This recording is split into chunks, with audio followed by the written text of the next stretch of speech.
In December 2017, the U.S. government published a new national security strategy. This remarkable document referred to the People's Republic of China, PRC, as a revisionist power that sought to shape the world antithetical to U.S. values and interests.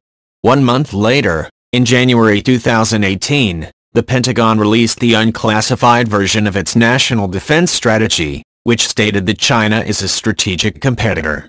Thanks to these documents, we now know how the American military and the broader national security community officially views China and how the Chinese military, as an institution, views America. Indeed, many of the messages emanating from uniformed officials in Beijing appear mixed and even self-contradictory. The overall message they appear to be conveying is that China's armed forces have benign, peaceful intentions toward America, but they must sometimes react aggressively to destabilizing events created by others.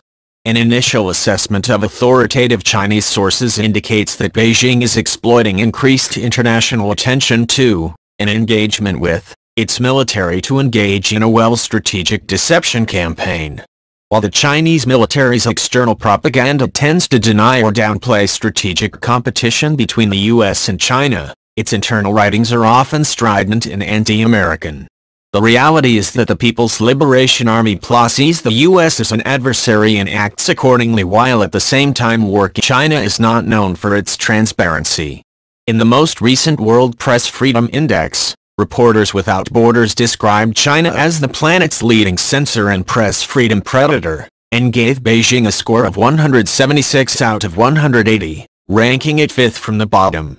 Yet while it might be difficult to assess the validity of specific pieces of information appearing in Chinese propaganda, it is relatively easy to spot broad narratives and themes. China's state-run media might not tell its consumers everything that is going on at home and abroad, but it will tell them how they should interpret the events that are selected for coverage. Chinese military writings offer many insights. Unlike the United States, China does not have a professional national military. The PLA is the armed wing of the Chinese Communist Party, CCP, a political organization that has exercised a monopoly on power in China since 1949. As such, PLA writings must pass through a rigid censorship process to make sure they are correct reflections of the CCP's official position before they can be published. This process ensures that Communist Party officials speak with one voice on all important issues.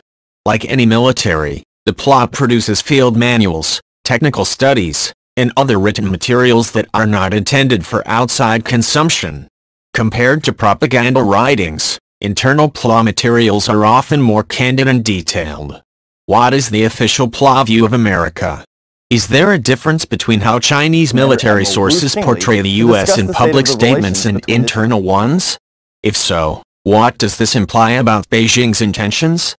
Authoritative PLA writings that are made available to external audiences will sometimes make unflattering remarks about the United States, but they avoid describing America as an adversary.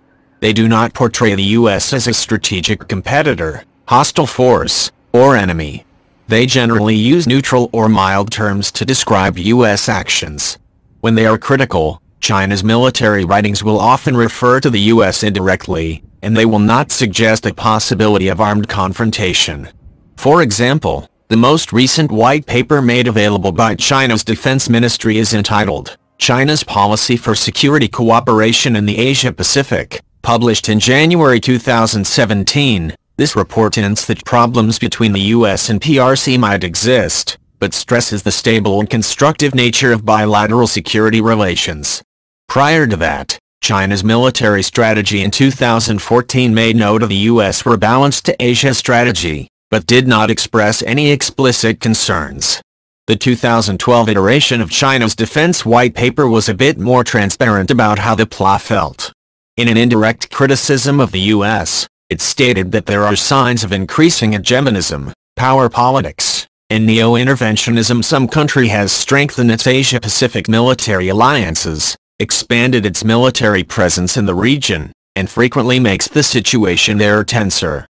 China's 2010 defense white paper, again, without mentioning the U.S. by name, stated that international military competition remains fierce. Some powers have worked out strategies for outer space, cyberspace and the polar regions, developed means for prompt global strikes, accelerated development of missile defense systems, enhanced cyber operations capabilities to occupy new strategic commanding heights. China's 2008 Defense White Paper expressed similar concerns about the U.S. in contrast to official statements made by China's Defense Ministry. Retired or semi-retired plot generals and admirals, many of whom have backgrounds in political warfare and intelligence, are openly hawkish and anti-American. A number of such individuals regularly appear as commentators on Chinese state-run television shows. Many also frequently publish strident editorials in state-run media and PLA publications. However, when challenged, Chinese authorities can credibly, if disingenuously, claim these are non-authoritative individuals whom are only expressing their own personal views.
Millions of people died fighting in World War II. In fact, all states, with several others who've declared themselves to be nuclear weapon states, and some who've aspired to possess nuclear weapons. But what's